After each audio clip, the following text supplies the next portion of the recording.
vibrations, sweet babies. I am recording in the middle of the woods. Not exactly in the middle of the woods, off a beaten path, though, if you will. And I don't know if you can hear just all of the beautiful nature sounds. I have my blanket. I'm like set out. You know what? Part of me doesn't even want to be on this blanket, if I'm being honest, but I mean, I am sitting on the let me see. I kind of just want to pull the cards on the earth, if I'm being completely honest. But there are some car sounds off in the distance. You'll probably hear the leaves rustling. You'll probably hear birds cawing, and you may even be able to hear the cicadas, the summer cicadas, singing their final song of the summer, because it is the end of September. It is a new moon. It is a total solar eclipse. I am right at the beginning of a beautiful bleed. If we're going to get real close and intimate together here, why not, right? I am your woo-woo big sis, and as you know, if you've been listening to me for a while now, I don't hold back. So I found myself wanting to walk and sit up against this tree and pull cards. And when I was walking in, the cicadas were so loud, so loud. And I paused just to listen to their song, and I just had this feeling like there's a message here. There's a message here to be shared. And I started walking, and I was like, where am I going to go that, I won't be disturbed. I won't be bothered by people, because, people can just be such a bother, can't they? So I'm sitting here against this tree, and I'm like, okay, I don't see many people. I probably won't see too many people pass by this area, so on and so forth. And then I sit down, and I realize that I don't have my mother's beautiful potion to keep the bugs away. So even if you try to escape off to the woods where nobody can find you, you're not going to be free of nuisance. You're not going to be free of annoyance. And I think that may be a message for somebody. So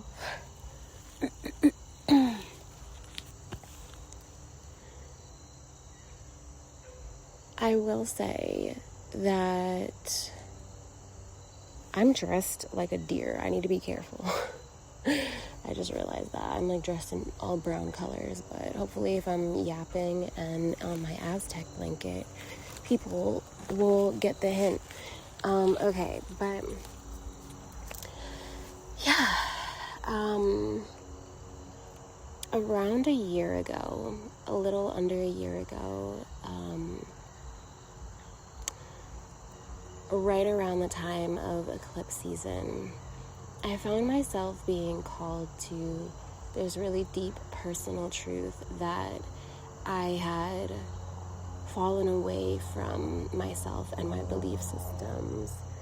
And it was a commitment that I felt myself, and actually the word that my therapist had used at the time, which I really loved and felt drawn to, was I was being initiated back into a sacred path.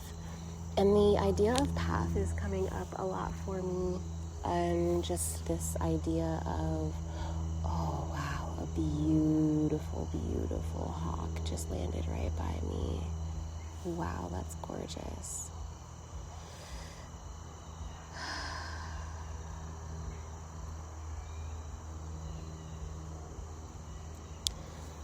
I thought so much was going to happen at that time.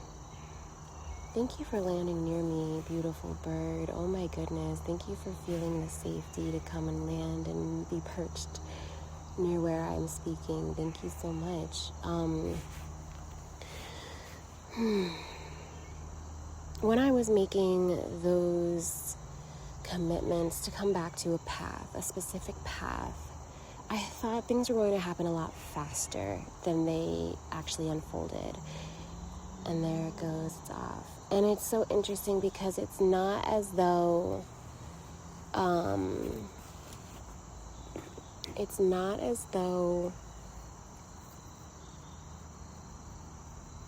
a lot of things didn't transpire, and a lot of things did happen very quickly. But this path, and I'm going to speak more to that path in just a moment, is one that's had to unfold very gradually, and it's had to unfold at the pace in which it's unfolded in order for me to learn what was necessary, to be where I needed to be in connection with who I needed to be in connection with, and to allow things to take shape and manifest in the way they were meant to. And I think maybe you, collective, can speak to that as well.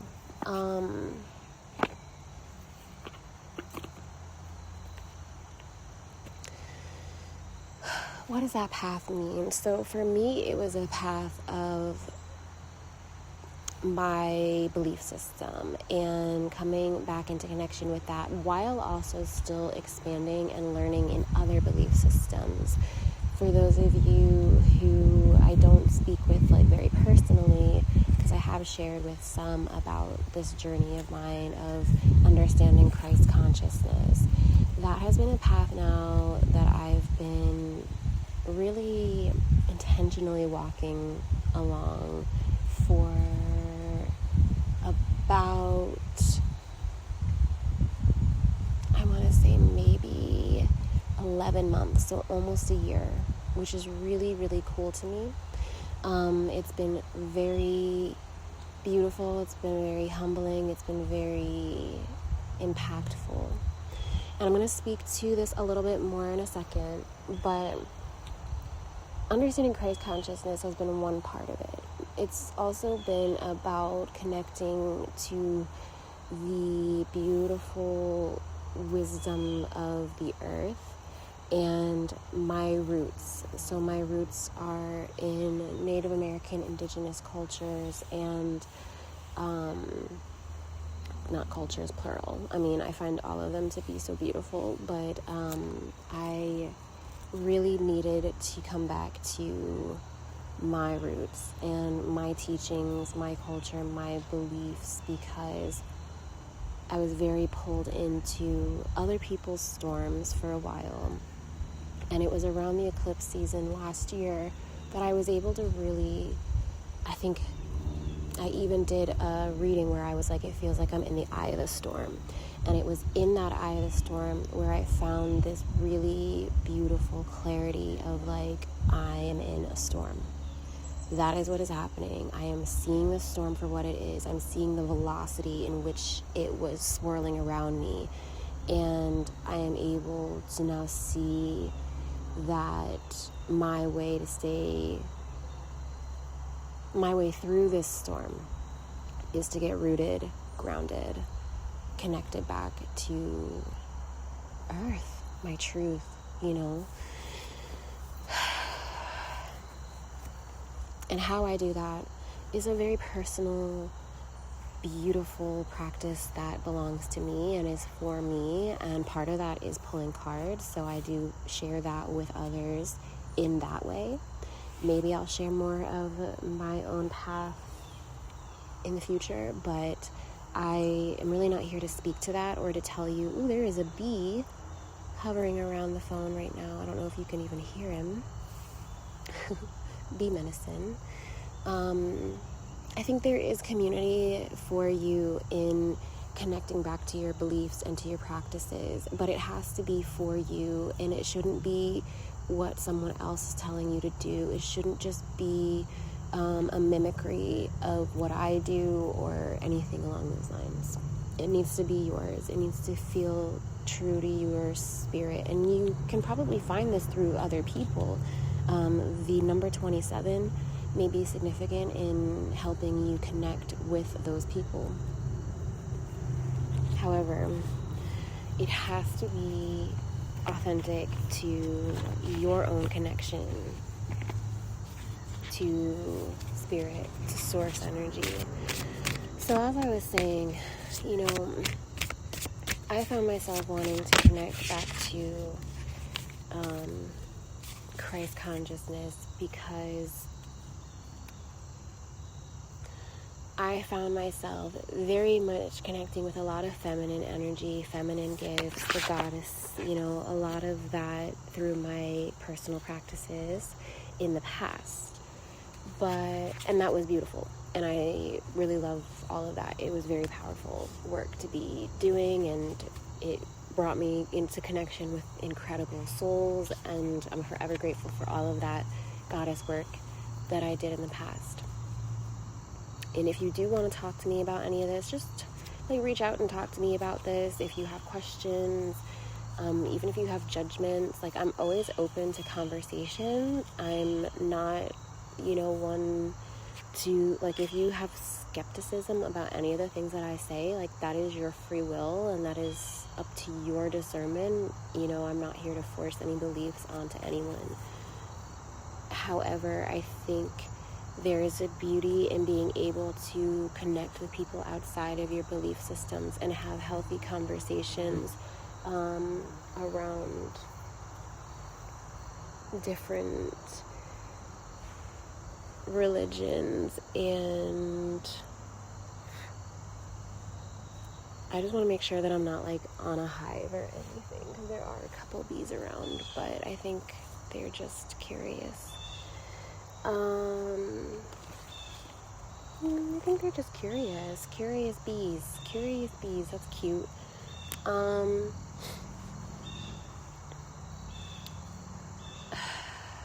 And that's exactly it. Have conversations with other communities. Yes, wow, thank you, Spirit. Like, have conversations with other communities that you might not even consider yourself part of, communities that you do. Allow yourself to have conflicting and opposing views with people inside your community. Don't conform. Don't just have a hive mentality. Have conversations.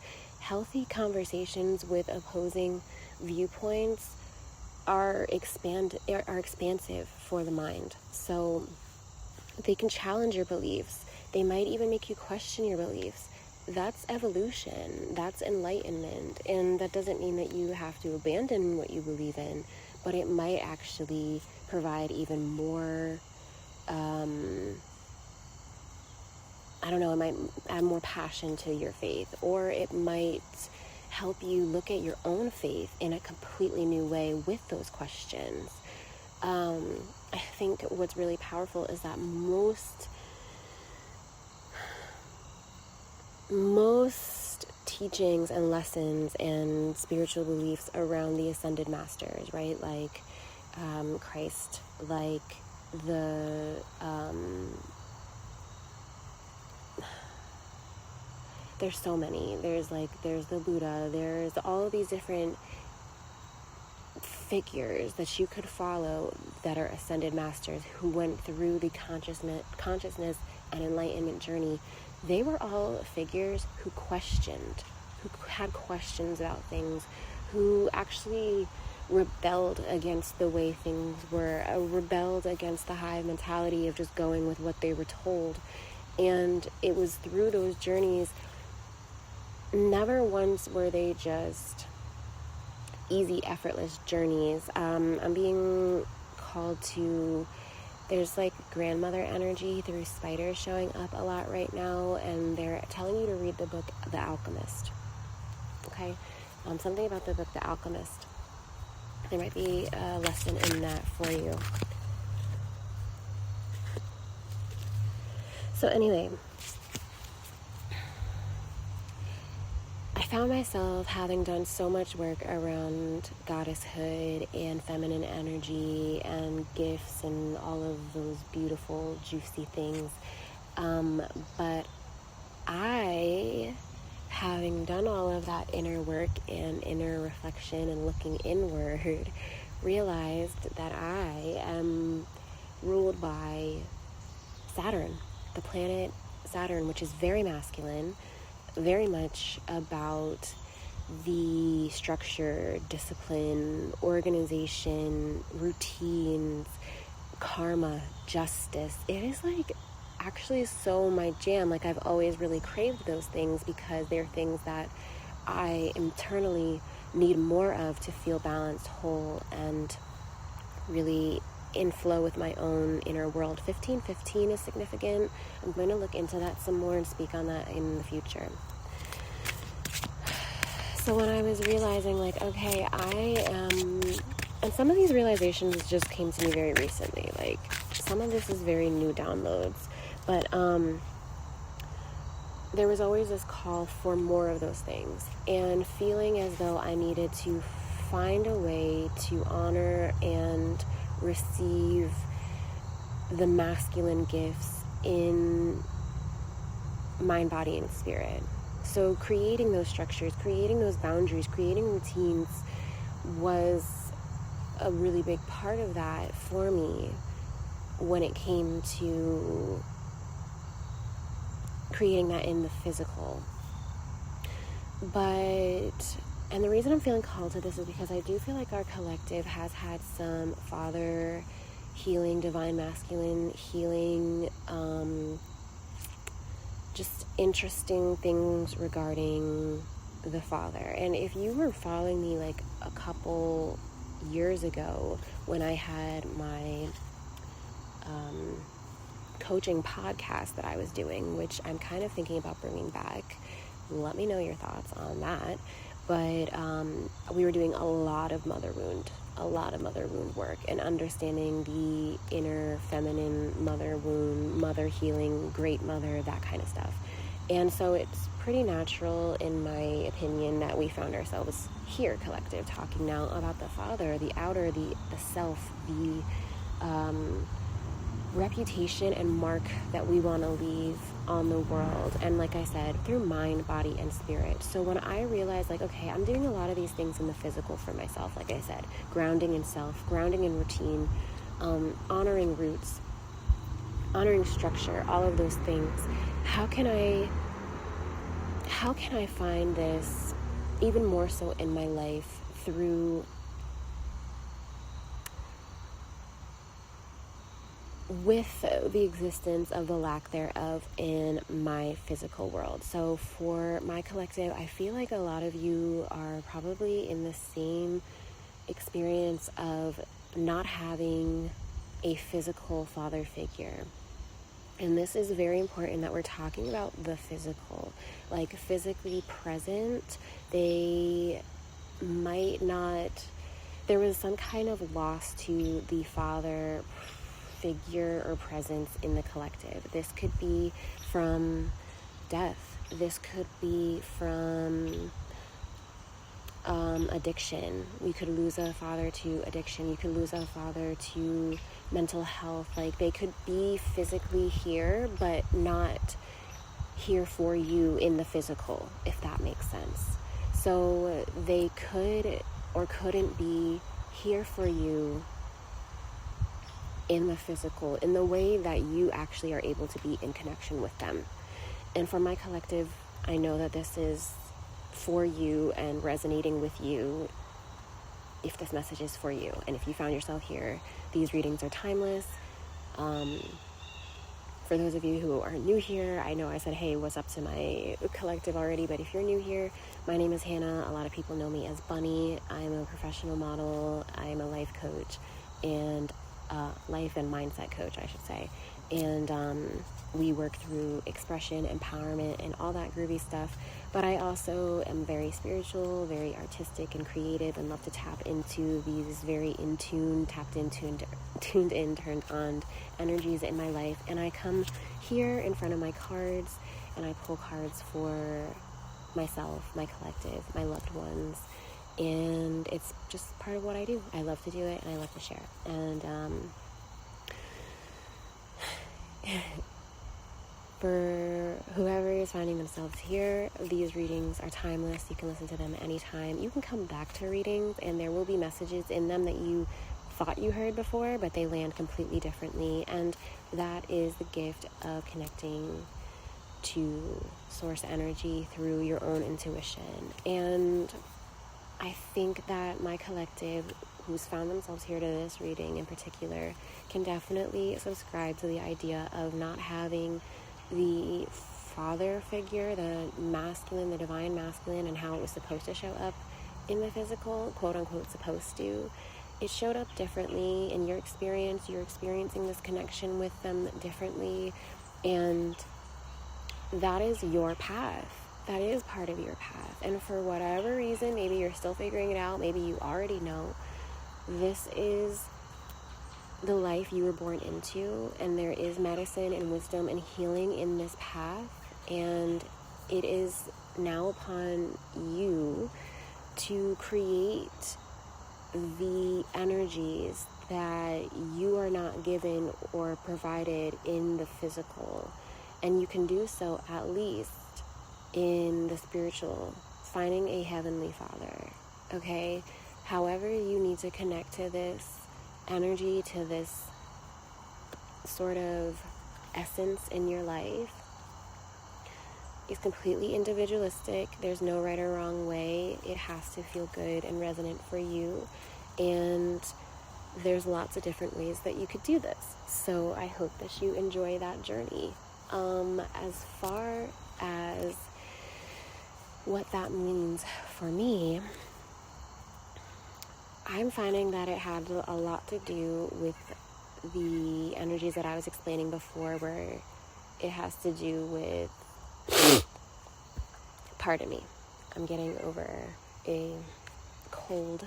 That was definitely part of a clearing with the whole solar eclipse, which is very much, again, about the physical, the here, the now, and identity and self. And right, we hear father, son. So it's kind of funny, father, son, but like the sun, the solar energy, father, son. For whatever reason, my sun sign is Sagittarius. That relationship to the Sagittarius relationship to the father means that it pretty much is completely on its own. Like, it's completely individualistic. It's completely like a wild card, and probably has a very distant relationship with the father figure, because they had to have this type of dynamic in order for the Sagittarius to find that sort of carefree, adventure, explorer type of qualities to exist. That's where the sun sign gets its traits from, is the relationship with the father.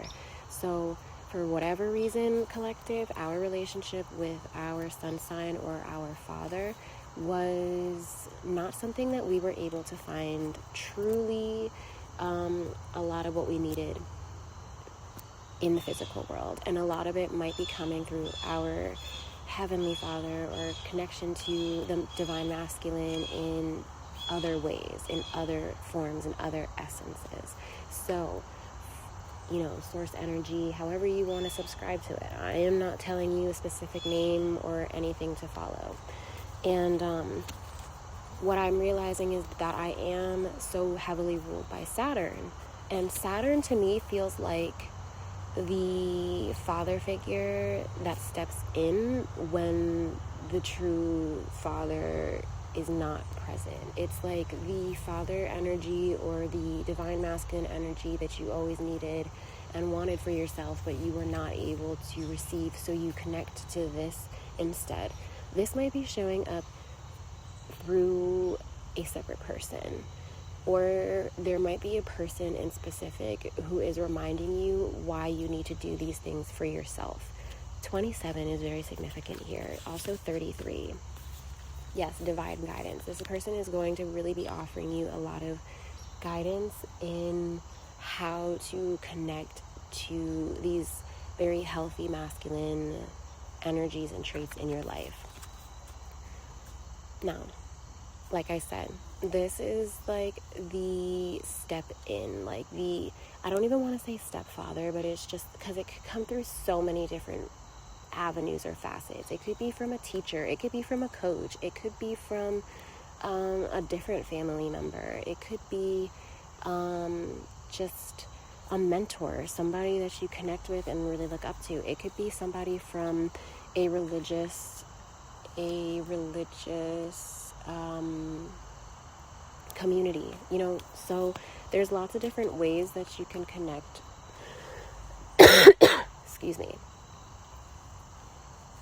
with this type of energy in your life. And I see Saturn retrograde, which is what we're going through right now, is showing you that it's like, okay, you are ready to step into this beautiful, full, juicy version of self. The masculine energy of self in your life was warped, but Saturn is here to be like, look, we got you. Like, look, I understand you need a little bit of discipline here, buddy. Like, you gotta, like, it's very much like this fatherly essence that's just like not from your physical 3D life or family tree, if you will. Like, it is a much more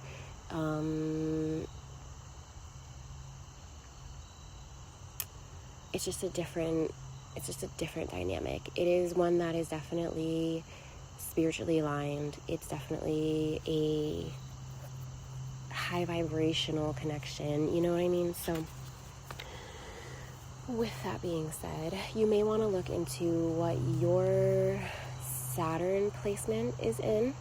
I'm ruled by the planet Saturn because I have so much Capricorn in my chart, and it is about time that I start really living in alignment with that path. And again, for some reason, the path has been significant and wanting to just take the path less traveled. I just see you as somebody who, when you're looking at two paths, and one is like clear and open, and then there's one that like would take, hello, there's a little squirrel here with like 2 nuts in its mouth, and he's just like, you're not supposed to be here.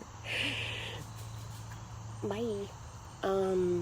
Yes, I am supposed to be here, sir. We both can be here and coexist.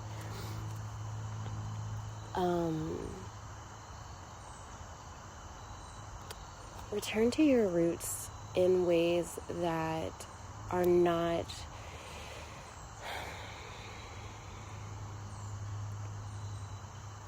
you might have heard my stomach growling, pardon me for that.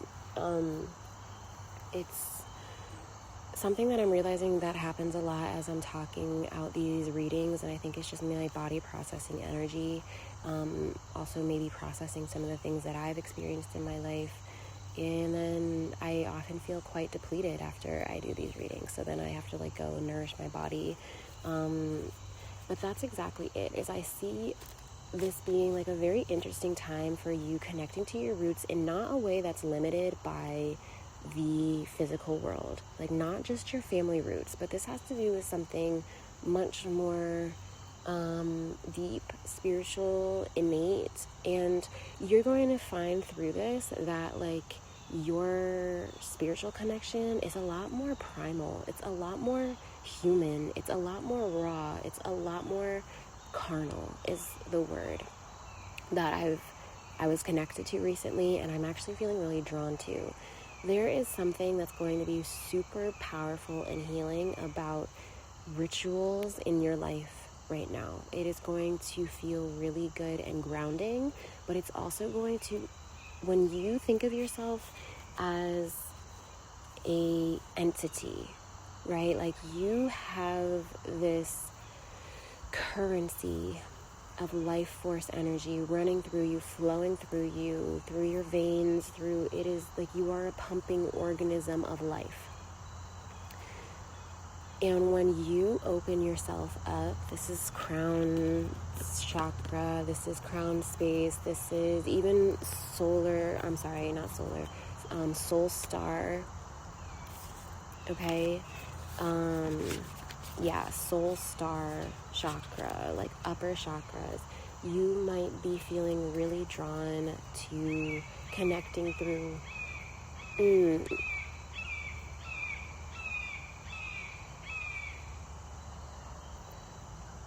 yes, you might be really actually drawn to the heavens and maybe having your head in the clouds, and you might even use like spiritual practices, yes, as a way to distract yourself or to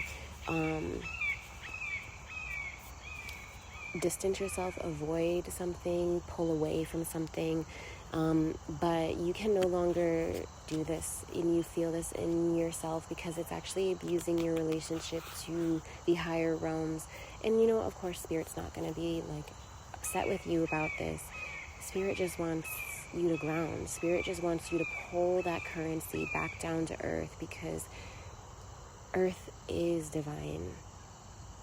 Okay, so the more that you're connected and grounded and protected, okay, and you have to have at least 1 foot in the physical in order to be fully protected, because you might have spiritual protection around you, but you also have to know what to protect yourself from, which means you have to be in the present moment. You have to be in the here and now, and you have to be in the physical plane to understand how to, and this could be protection from illness, this could be protection from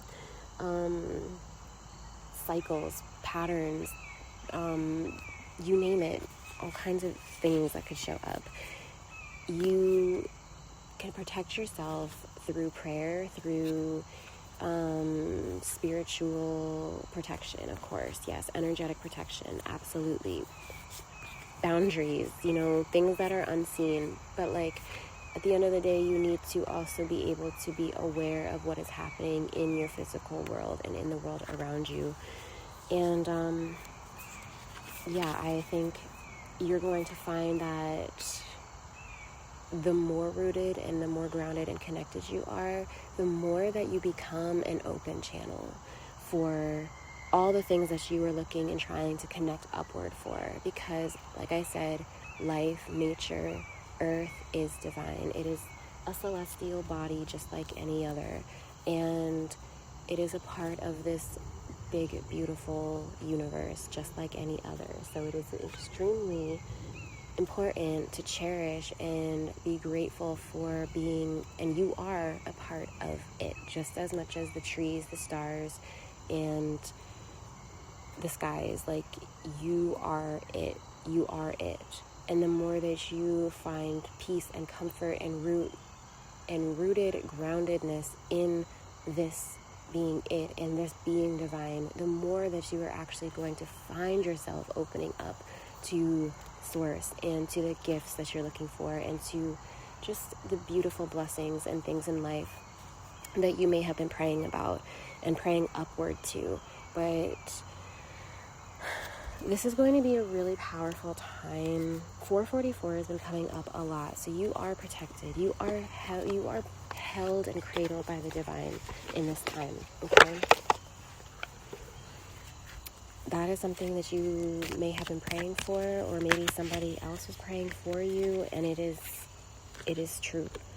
222, something along the lines of connection is really important right now for this collective. 111. Okay.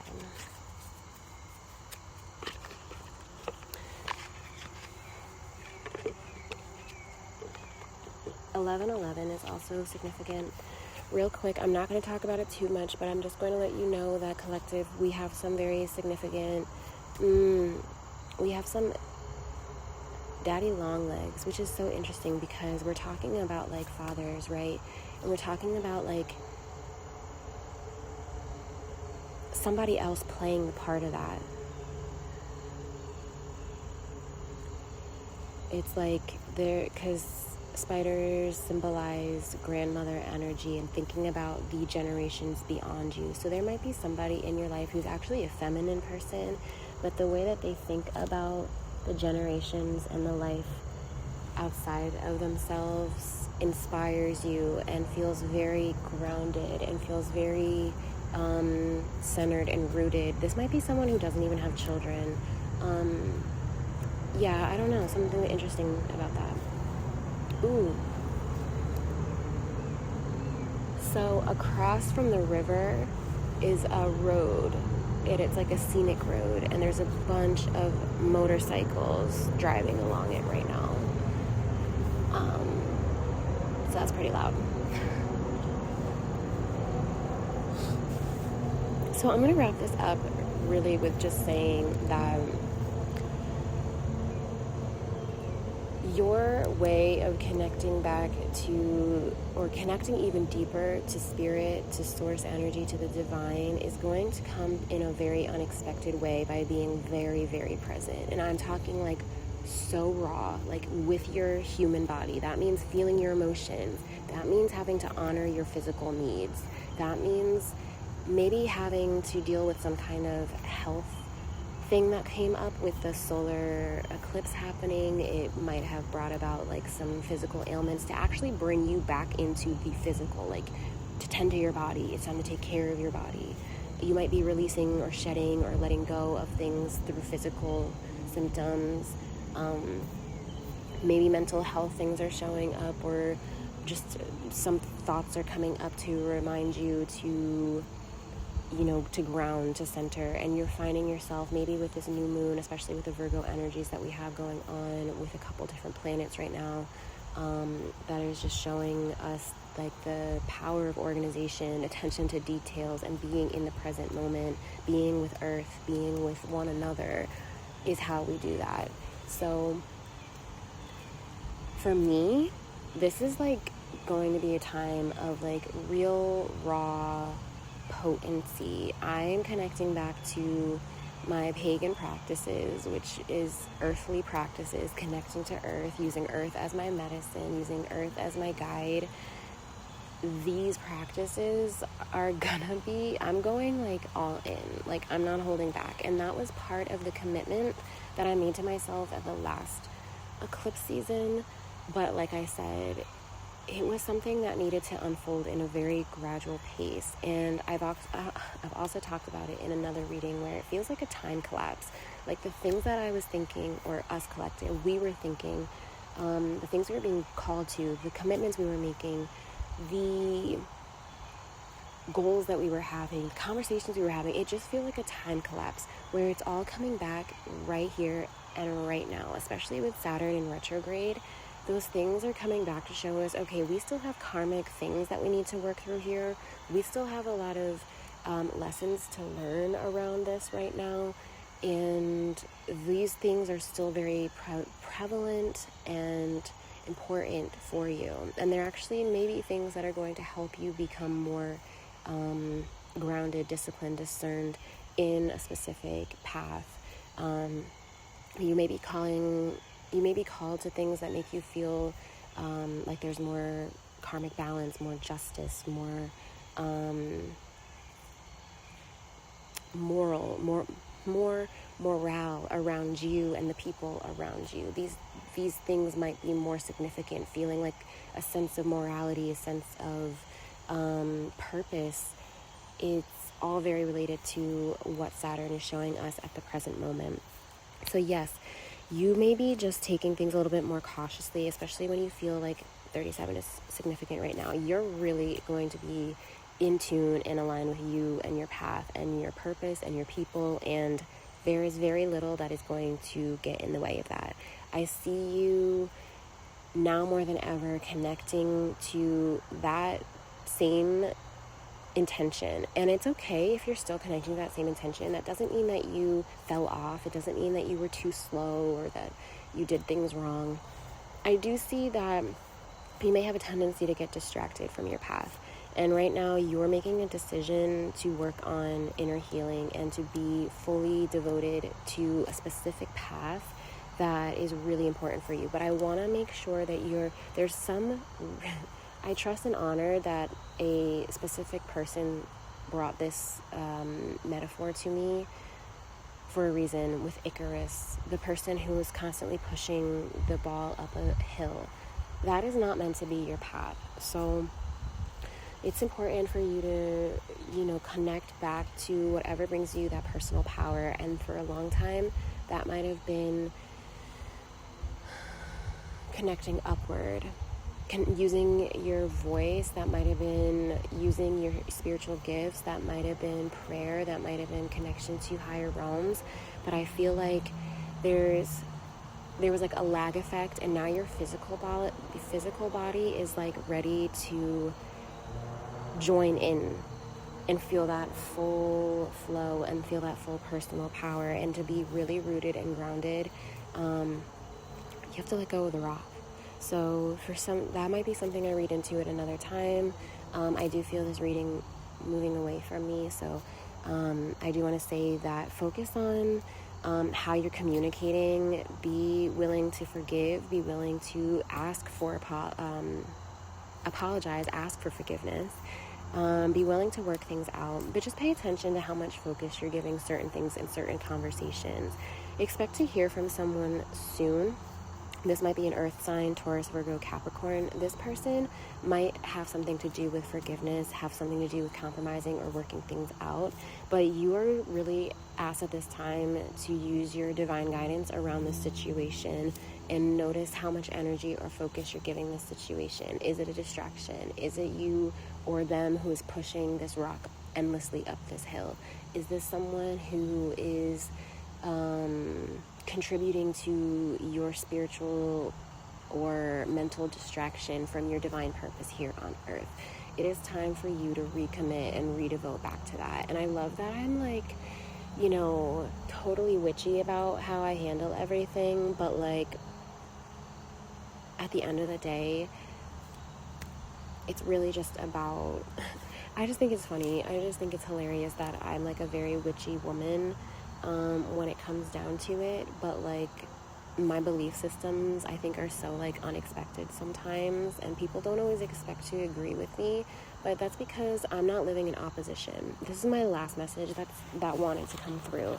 Be careful about how much opposition you're experiencing in your life.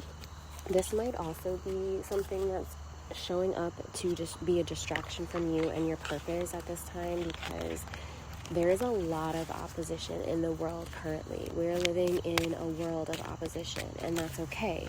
But you can attract what you're looking for in life by existing in polarity.